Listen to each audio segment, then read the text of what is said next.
Allahu Akbar, Allahu Akbar. Mahar ni, oleh kerana dia telah berlaku persetubuhan, maka dia tak boleh ambil. Tak boleh ambil lah. Meskipun persetubuhan sekali baru, tak kira. Kalau dia nengung, garu pala, sekali baru kita beri dia 10,000, 20,000. Tak, nengung pala. Tetap. Tetap tak boleh ambil walaupun 1 sen. Tak boleh ambil walaupun 1 sen. Sebab itu telah jadi hak dia, sebab kamu telah dukhul, bersetubuh dengan dia.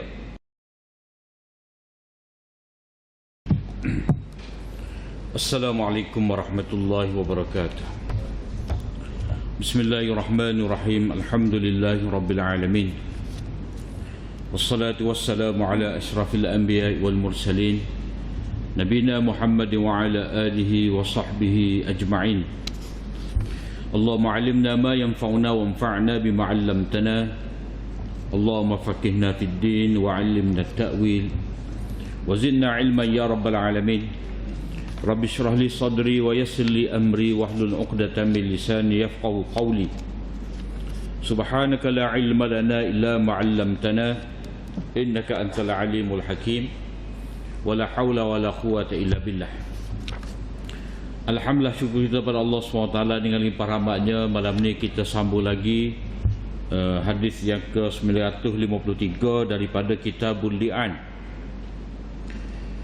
Hadis Ibn Umar anna Nabiy sallallahu alaihi wasallam qala lil mutala'inain hisabukuma 'ala Allah ahadukuma kadhib la sabila laka 'alayha. Qala ya Rasulullah mali qala la mala laka in kunta sadaqta 'alayha fahuwa bimastahlalta min farjiha wa in kunta kadzabta 'alayha fadzaka ab'ad wa ab'adu laka minha.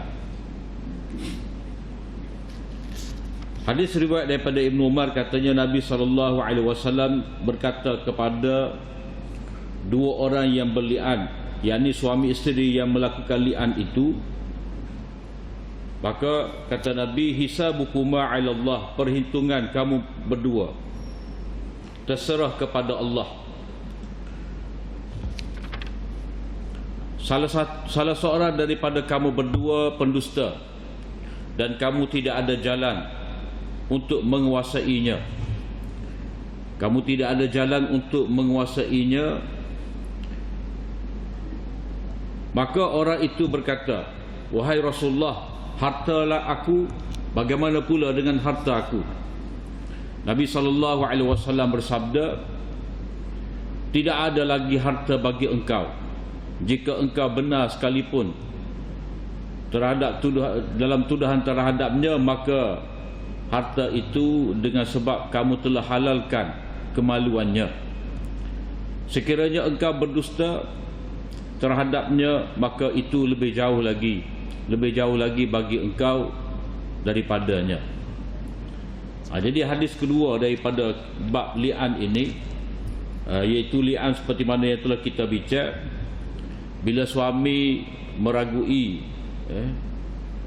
tentang isterinya itu kerana isterinya hamil ataupun melahirkan anak yang mana dia rasa itu bukan daripada benih dia, maka dia buat tuduhan terhadap isteri dia, tuduhan yang jelas. Kemudian dia tidak ada saksi, maka dia sendiri memberi kesaksian bahawa dia benar dalam tuduhannya itu sebanyak 4 kali.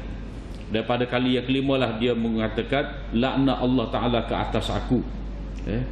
Kemudian isteri pula, untuk elak dia daripada sabit dengan tuduhan tadi, kalau dia mengaku maka dia dikenakan hukum hudud. Kalau dia tak mengaku, maka hendaklah dia berani untuk menafikan tuduhan daripada suaminya itu. Lalu dia pun kata 4 kali sesungguhnya suami dia tu dusta dalam tuduhannya. Kemudian pada kali yang kelima dia kata laknat Allah SWT terhadap aku, kemurkaan Allah SWT menipu aku sekiranya dia orang yang benar. Jadi itu cerita li'an. Jadi hak saling melaknat ni hendaklah maksud dia di kalangan suami isteri lah. Kalau tak sabit suami isteri tak boleh. Tunai ke dah. Sebab tunai ni cuk ya, tanda aja. Ada perjanjian saja, dia bukan akad yang menghalalkan hubungan. Jadi li'an ini dia berlaku antara suami isteri. Jadi Nabi SAW kata, maknanya sebagai nasihat lah. Sebab bila dilaksanakan li'an ini, maka Nabi SAW memberi nasihat kepada mereka berdua supaya jujur dalam tuduhan. Kerana apa? Kerana jika dibandingkan dengan azab di akhirat, malu di dunia ni tak ada gapo. Lebih baik mengaku selalu. Mana kalau dia tak usah mengaku di atas dunia ni, serah pada Allah Ta'ala ya. Jadi hisabukuma 'ala Allah, maknanya fil akhirah. Perhitungan kamu berdua ni, maknanya kalau nak serah kepada Allah SWT, kamu tak usah mengaku, berarti kamu serah kepada Allah SWT, maka azab akhirat itu lebih berat lagi daripada azab di dunia. Mana azab di dunia tak? Kalau hak perempuan tak, dia kena rejam lah, sampai mati, ataupun apa, aib aib di dunia ni. Jadi kalau dia fikir bahaya lebih besar lagi akhirat, tidak dapat tutup segala kesalahan dia, lebih baik dia mengaku sekarang ni.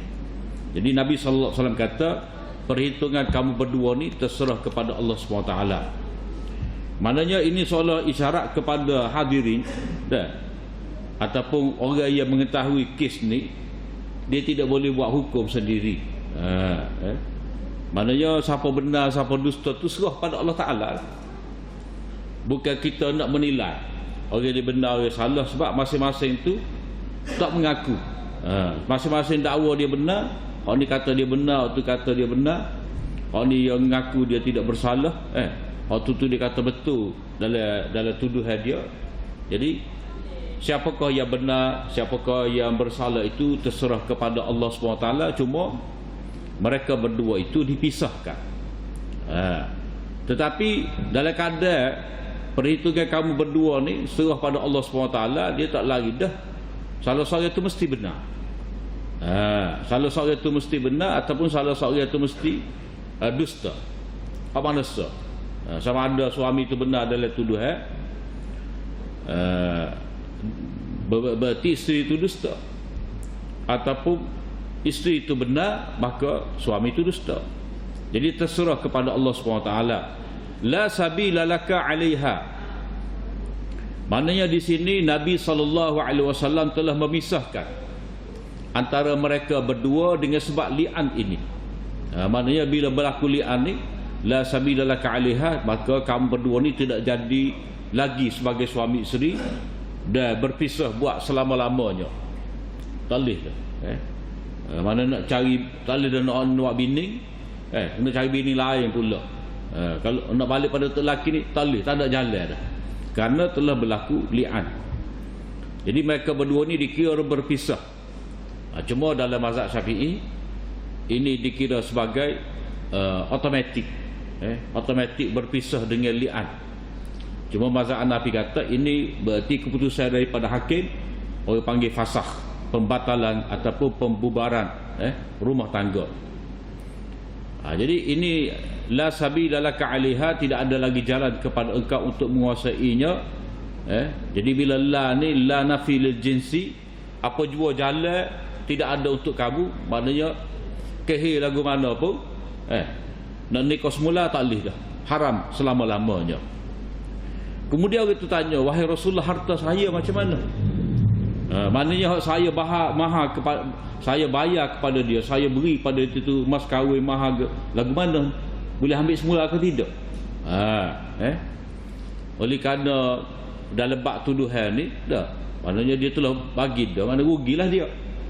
Kalau pisah, jadi seolah-olah dia nak minta balik mas kahwin yang dia telah berikan kepada isterinya yang dili'an itu. Maka Nabi SAW menjawab, tidak ada sebarang harta untuk engkau. Dah pisah tak, tak ada harta dah. Kerana apa? Kerana meskipun engkau benar dalam tuduhan kamu, mana kamu tidak berdusta dalam tuduhan kamu ni,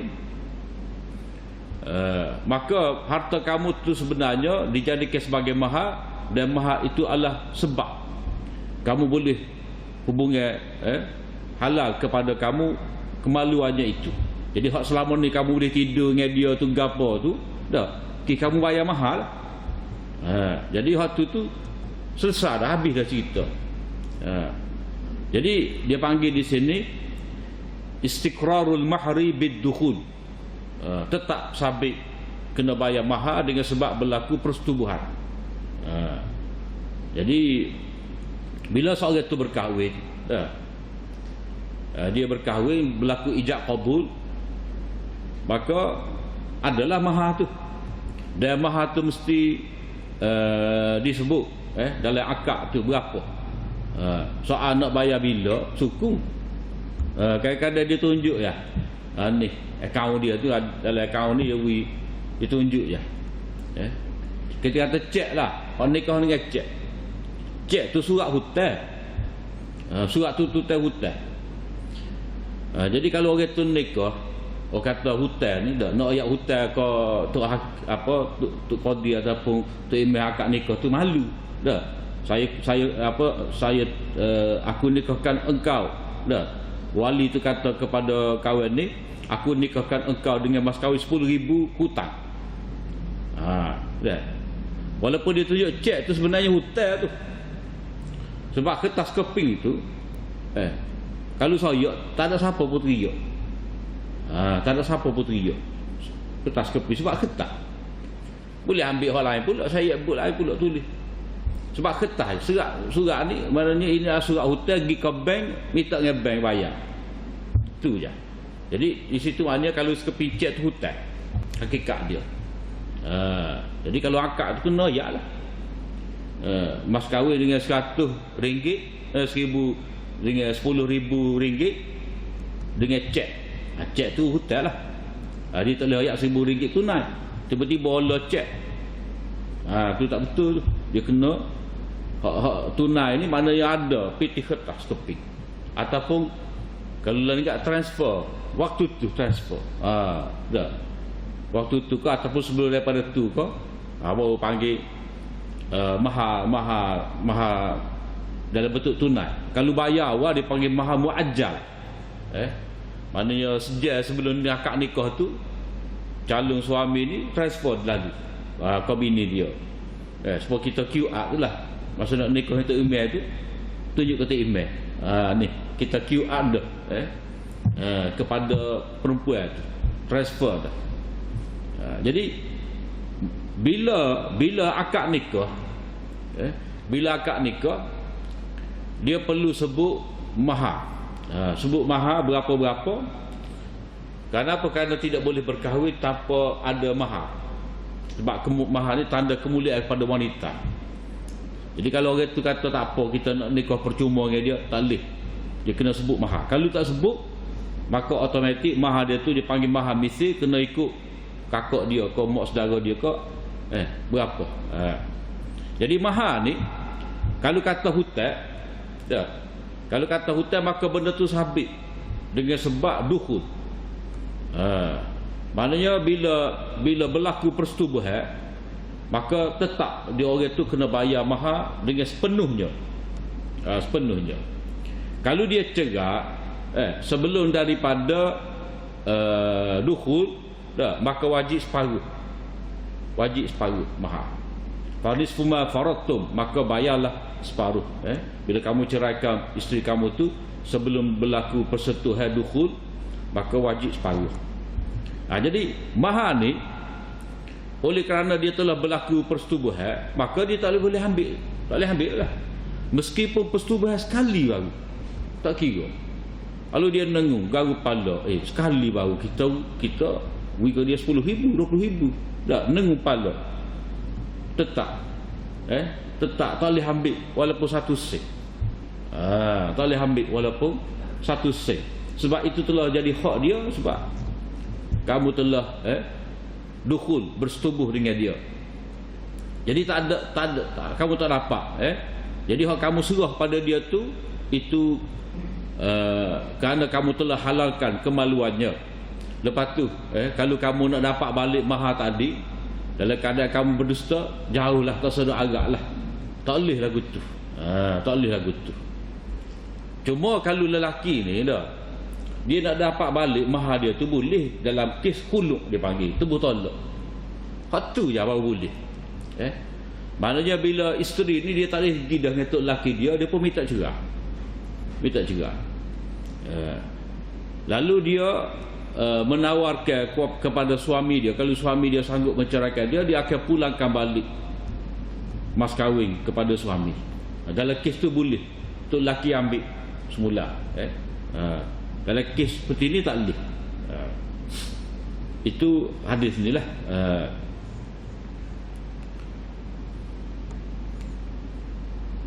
Jadi Nabi kata jauh benar tu maknanya kamu tidak boleh menzalimi wanita tadi. Mana adalah kamu ni tuduh dia, menyebabkan dia malu dengan tuduhan tadi, menjejaskan diri dia, menjejaskan keluarga dia, malah kamu sendiri tu mengaibkan diri sendiri. Kamu buat tuduhan dusta terhadap isteri sendiri dengan tujuan kamu pula nak dapat mahar dia. Itu kamu buat dua kali ganda kezaliman, penipuan sekali, lepas tu nak zalim pula terhadap isteri dengan mengambil semula harta yang telah diberikan sebagai mahar sebelum daripada ni. Mana tak patut, tak patut berlaku ni.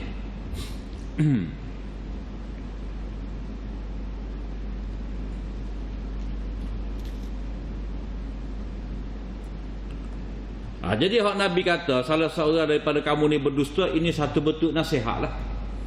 Satu bentuk nasihat.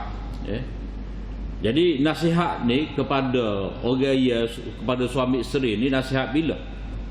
Ada ulama berpendapat nasihat ni sebelum daripada buat li'an.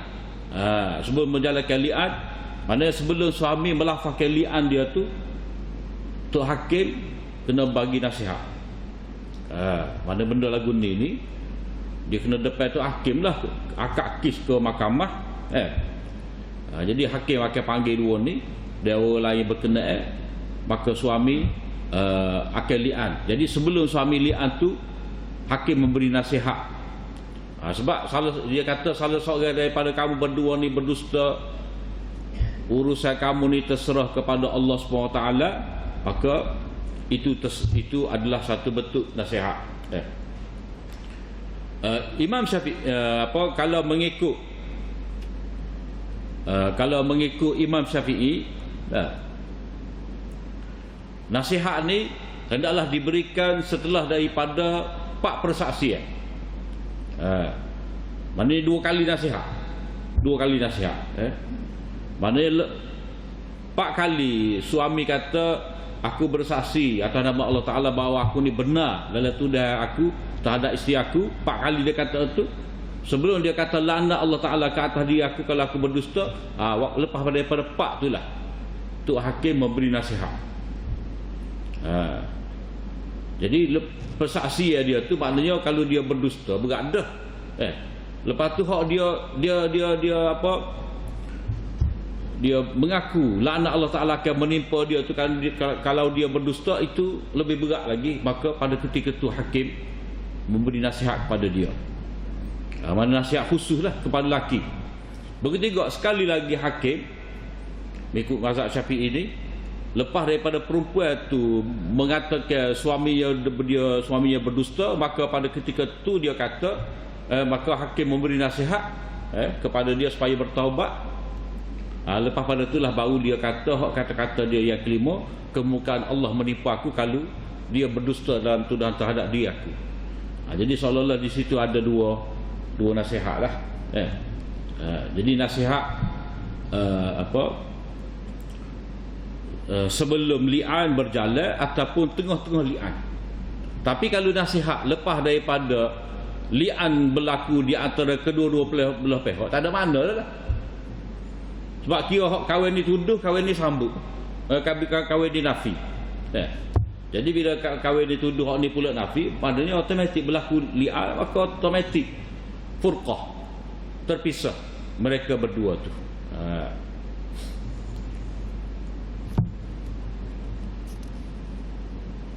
Jadi maksud daripada nasihat ni supaya yang terlibat itu, mana-mana yang terlibat tu, yang berdusta, dia dapat bertaubat kepada Allah Subhanahu Wa Taala. Kemudian hadis berikut ni, hadis Ibni Umar lagi, anna Nabiy sallallahu alaihi wasallam la'ana baina rajulin wa imra'atihi fantafa min waladiha fafarraqa bainahuma wa alhaqal walada bil mar'ah.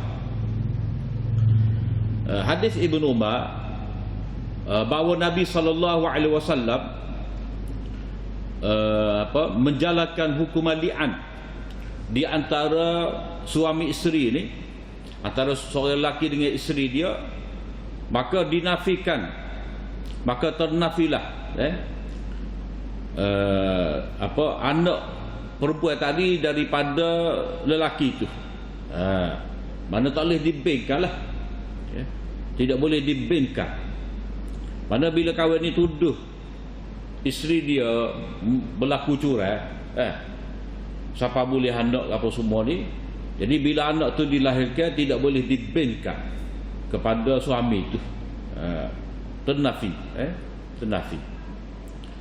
Jadi hak berat li'an ni maknanya melibatkan laknat Allah SWT. Kalau dia dusta dalam tuduhan dia, maka dia buat penafian bahawa ini bukan anak dia, padahal pada hakikatnya anak dia, berarti dia telah zalim. Sebab anak ni kira-kira, kalau kata pada hakikatnya memang anak dia, tiba-tiba dia menafikan, berarti anak ni hilang hak dapat pusaka daripada ayah dia. Yang kedua, wali tu. Maka sebab itulah implikasi besar daripada penafian anak ni, bukan main-main. Jadi Nabi SAW memisahkan antara mereka berdua, yakni tidak lagi menjadi suami isteri buat selama-lamanya, dan dibinkan anak tadi kepada perempuan itu.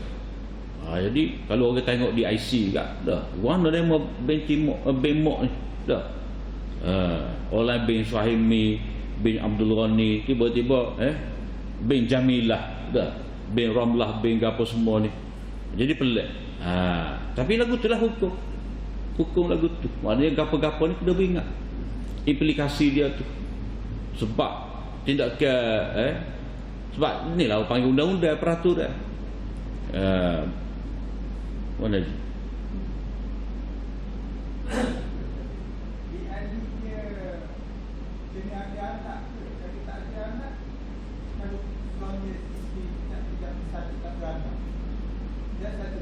Berlaku juga.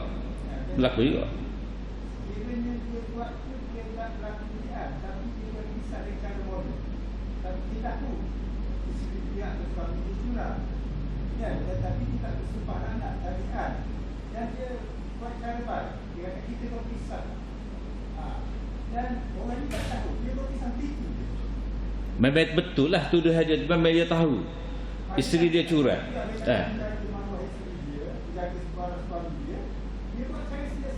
Ada pendapat kata lagu sebab dia dikira tu dia tak berani nak akad pada mahkamah. Sebab bila dia akad pada mahkamah, akan berlaku lagu ni lah. Dia tak say berlaku tu, dia pencerah. Ada pendapat kita baca pada minggu lepas, bila dia tak pasti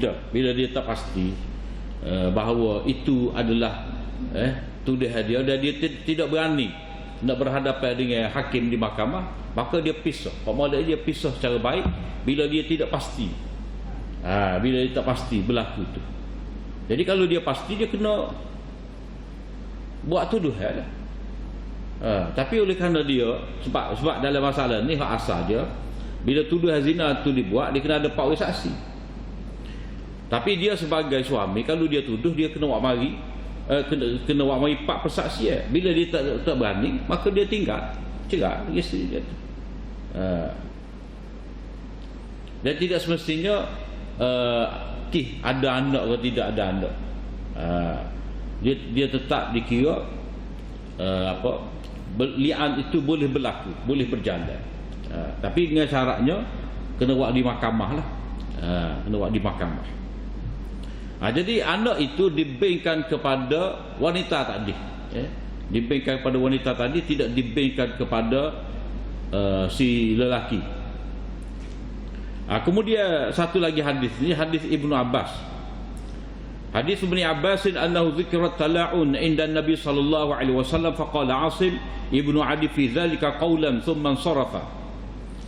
فأتاه رجل من قومه يشكو إليه أنه قد وجد مع امرأته رجلا فقال عاصم ما ابتليت بهذا إلا لقولي فذهب به إلى النبي صلى الله عليه وسلم فأخبره بالذي وجد عليه امرأته وكان ذلك رجل مصفر قليل اللحم سبط الشعر وكان الذي ادعى عليه أنه وجده عند أهله خدلا آدم كثير اللحم فقال النبي صلى الله عليه وسلم اللهم بين فجاءت شبيها بالرجل الذي ذكر زوجها أنه وجده فلعن النبي صلى الله عليه وسلم بينهما قال رجل لابن عباس في المجلس هي التي قال النبي صلى الله عليه وسلم لو رجمت أحدا بغير بينة رجمت هذه فقال لا تلك امرأة كانت تظهر في الإسلام سوءا.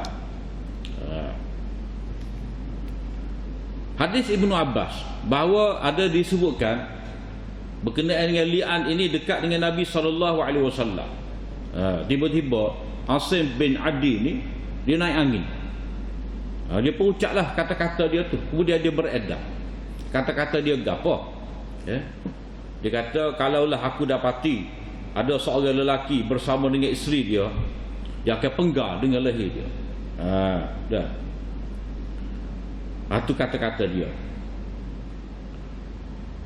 Kemudian datanglah seorang lelaki daripada kaumnya, daripada anak beranak dia ni, mengadu kepadanya bahawa dia telah mendapati bersama dengan isterinya itu ada seorang lelaki lain.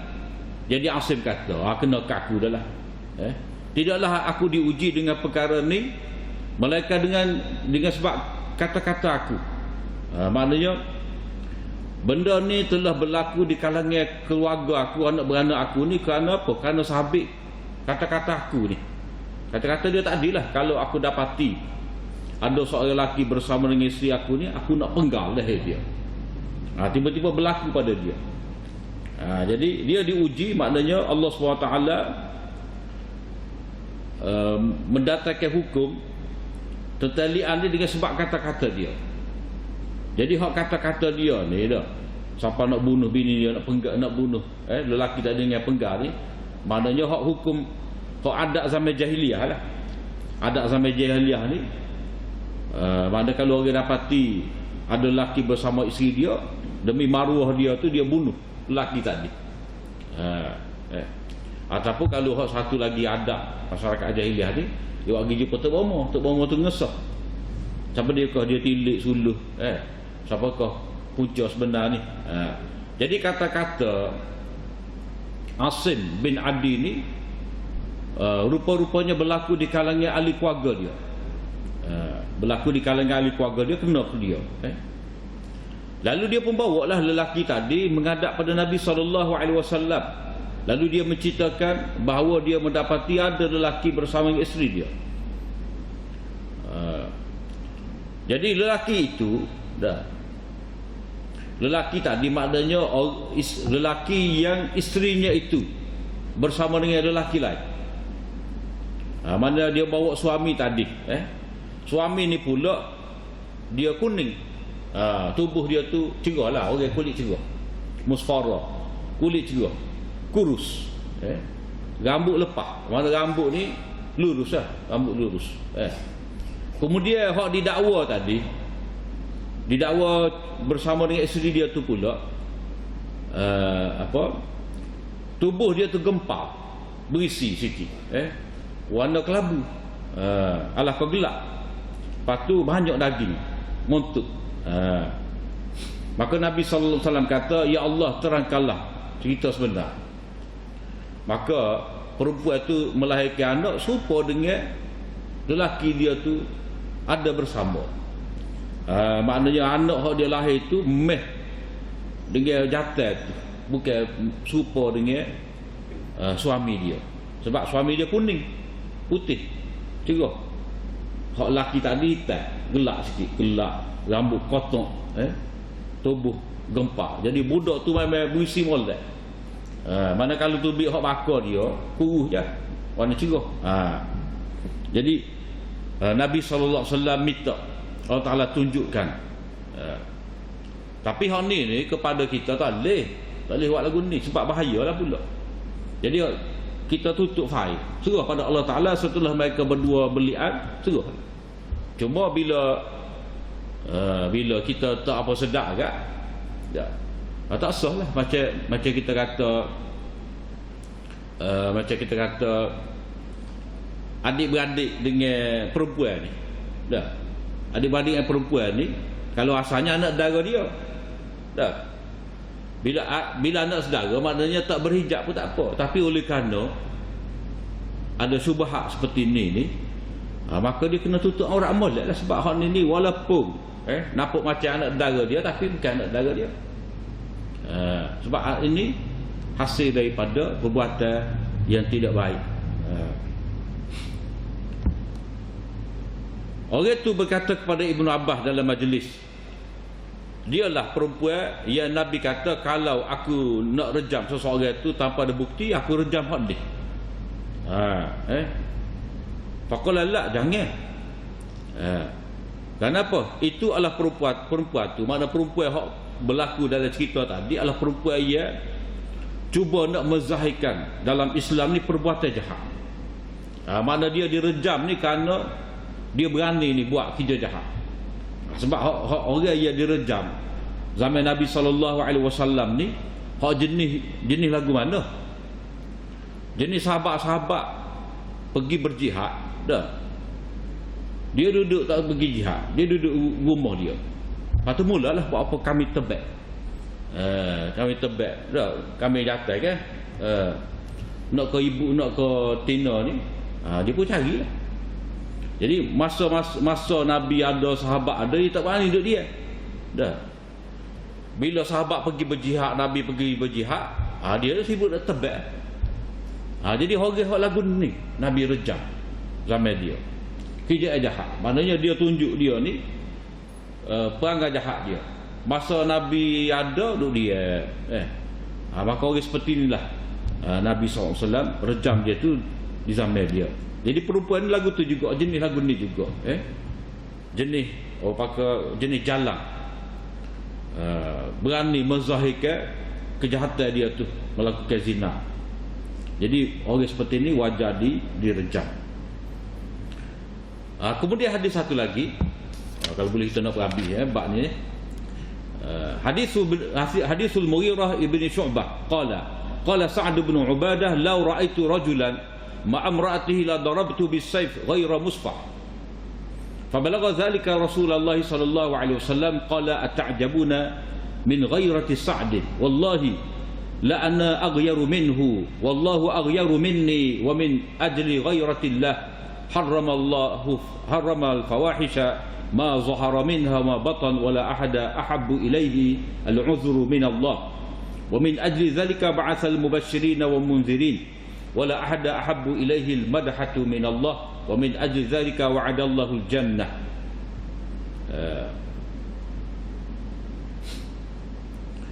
Hadis daripada Mughirah bin Syu'bah. Kata Sa'd bin Ubadah, kalau aku melihat ada lelaki bersama dengan bini aku ni, aku akan tetak dia tu dengan pedang. Pedang ni dah dengan mata-mata, bukan aku permukaan dia ni dah, aku mata. Mana aku akan penggal, mana sungguh-sungguh aku nak tetak dia. Gitu. Bukan nak piak dengan pedang, nak libah dengan pedang semata-mata kena pipi pedang tu dak. Memang kena mata. Jadi Nabi SAW dapat tahu kata-kata Sa'd bin Ubadah ni. Nabi kata, tak sebelah lah dengan kecemburuan Sa'd tu. Maknanya jenis orang yang cemburu, tak boleh. Beranilah konsep bini dia. demi Allah, aku ni lebih cemburu lagi daripadanya. Mana kalau dia setara tu cemburu, orang yang mendekati isteri dia, aku ni lebih-lebih lagi. Jangan main dah. Dan Allah Ta'ala tu lebih cemburu lagi. Mana Allah Ta'ala lebih murka lagi daripada aku, dengan sebab kerana Allah Ta'ala ni ada cemburu dia. Mana tak suka orang buat maksiat ni, maka Allah SWT mengharamkan kejahatan-kejahatan, sama ada yang zahir ataupun yang tersembunyi. Sebab itulah Allah Ta'ala haram berlaku zina, berlaku apa jua bentuk kejahatan yang keji ni. Allah Ta'ala tak suka, tak kena. Sebab orang tu dia langgar perintah Allah Ta'ala. Jadi kita tak boleh lah jadi apa, cemburu tu. Kalau kita kata lelaki, tu lelaki ni, kalau dia pergi kedai dengan bini dia tengok dalam kereta tu lama bini dia duduk kedai dah. Tobik tanya mana lama. Mana tak boleh cemburu dia. Jadi Allah Ta'ala ni dia menetapkan undang-undang ni tak boleh berzina, tak boleh, sebab Allah Ta'ala telah menetapkan dalam diri manusia tu ada maruah dia. Manusia tu kena jaga. Jadi kalau manusia tak jaga, Allah Ta'ala marah lah. Maka adalah hukum hudud ni atas kesalahan seperti ni. Dan tidak ada sesiapa pun lebih suka kepada hujah alasan berbanding dengan Allah Ta'ala. Maknanya sebelum Allah Ta'ala hukum manusia ni, terlebih dahulu Allah SWT cukup ke alasan hujah kepada manusia. Mana keterangan diberikan, mana Nabi mari memberi khabar gembira dan juga memberi amaran. Maknanya benda ni kalau jaga, mana kalau seorang isteri tu jaga maruah diri dia untuk suami dia, maka dia dapat pahala sikit-sikit, dapat masuk syurga dari pintu mana dia nak. Kalau orang tu melakukan kejahatan, zina dan sebagainya, Allah Ta'ala akan hukum dia tu dengan keras. Maka ada nabi-nabi ni, nabi-nabi dihantar seorang demi seorang untuk memperingatkan tentang perkara ni lah. Kena jaga benda Allah Ta'ala haramkan ni. Maknanya kalau kamu tu tak suka orang usik isteri kamu, anak perempuan kamu, Allah Ta'ala lebih lagi tak suka kamu mendekati wanita-wanita yang bukan isteri kamu. Allah Ta'ala marah. Tak boleh. Dan tidak ada seorang pun yang lebih suka kepada pujian berbanding Allah Ta'ala. Mana Allah Ta'ala ni dia suka hamba dia puji dia, sebab perbuatan dia tu comel belaka, layak dipuji, sempurna belaka. Maka dengan sebab itulah orang yang banyak puji Allah Ta'ala ni, Allah Ta'ala janjikan untuknya itu syurga. Maknanya kita puji Allah Ta'ala ni sebenarnya kita mengakui kekuasaan Allah Ta'ala, kesempurnaan Allah SWT. Maka puji Allah Ta'ala ni sebahagian daripada tauhid, pengiktirafan kita, pengakuan kita, tanda kita beriman kepada Allah SWT. Kita sebut sifat-sifat yang sempurna bagi Allah SWT, kita puji. Macam dalam surah Fatihah lah, Alhamdulillahi Rabbil Alamin, pujian bagi Allah Ta'ala, Tuhan sekalian alam. Kerana sifat-sifat dia, sifat kasih, sifat sayang, sifat menguasai, apa semua tu.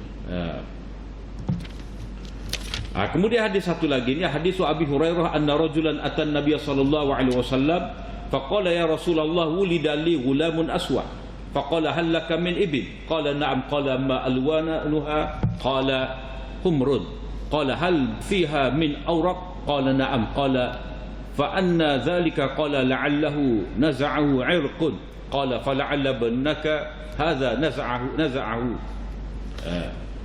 Dia kata ada seorang lelaki datang menemui Nabi sallallahu alaihi wasallam dan mengadu, wahai Rasulullah, aku ni boleh anak itas seorang. Mana kata-kata dia ni mengandungi sindiran ataupun sipi-sipi ni, macam nak tuduh bini dia, tapi tak nyata. Tak nyata. Jadi tuduhan yang tak nyata ni tidak menyebabkan hukum, tapi dia tak sedar hati. Jadi dia tanya pada Nabi, lagu mana ni anak aku ni wanita, mana dia ni putih, bini dia putih juga, tiba-tiba anak hitam. Jadi Nabi kata, mu ada unta ke tidak? Dia kata ada. Warna apa? Dia kata warna merah. Dah. Lepas tu ada kau jenis nuru-nuru ni. Maknanya hak ni merah belakang, tiba-tiba hak ni hitam. Hak ni warna kuning kau gapo kau. Dia kata dia kata ada hak nuru-nuru kau. Dia kata ada. Lepas tu lagu mana? Dia kata ni adalah tarik orang.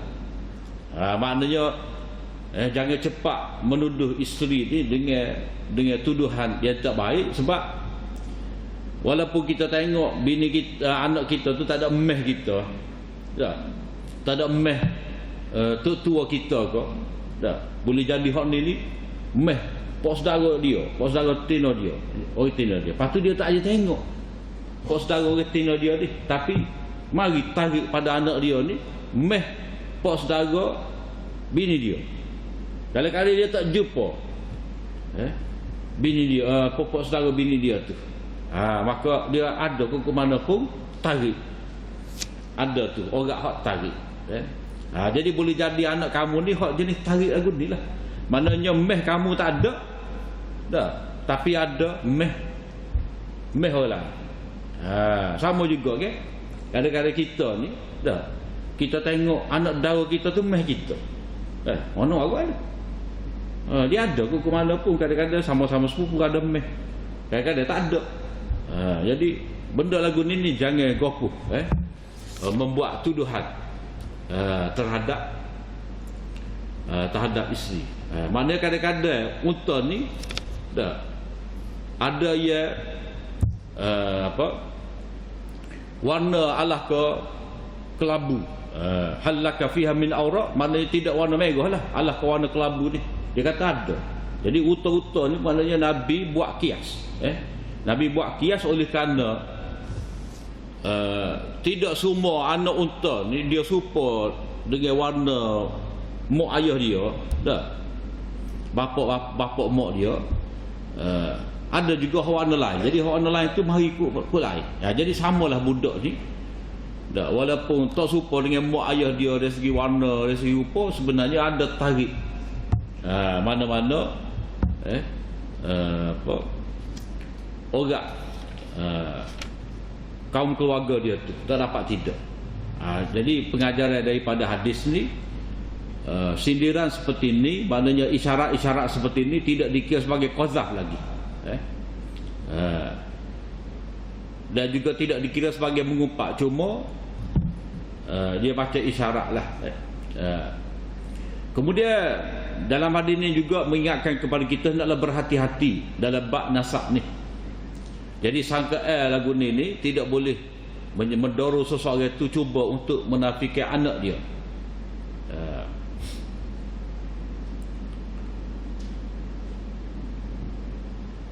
Kemudian tidak boleh bagi bapa itu untuk menafikan bahawa itu anak dia dengan semata-mata tak serupa dengan dia tu pada warna. Sebab gambar ni tempat kita ni gambar mak putih, ayah putih, tiba-tiba anak tergelap, biasa. Jangan dipelik.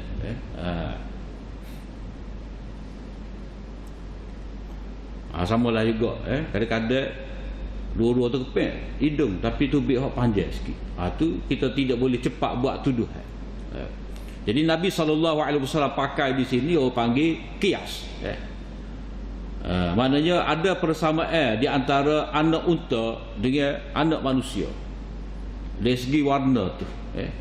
Maknanya kalau maklum kepada orang ni bahawa unta-unta ni dia tak semestinya sama dengan pak dia, mak dia, maka manusia pun lagu tu jugalah tidak semestinya sama pada mak, pada pak dia.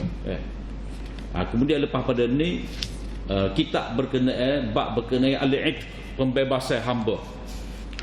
Maknanya dianjurkan kepada kita orang beriman ni, hak zaman Nabi tu, zaman ada hamba ni, dianjurkan supaya memerdekakan hamba. Jadi itu insya-Allah kita akan sambung pada minggu akan datang. Setakat itulah apa yang baik dari Allah SWT, salah dan silap daripada kelemahan dari hamba. Aku li qauli hadza wa astaghfirullah li wa lakum. Wassalamualaikum warahmatullahi wabarakatuh.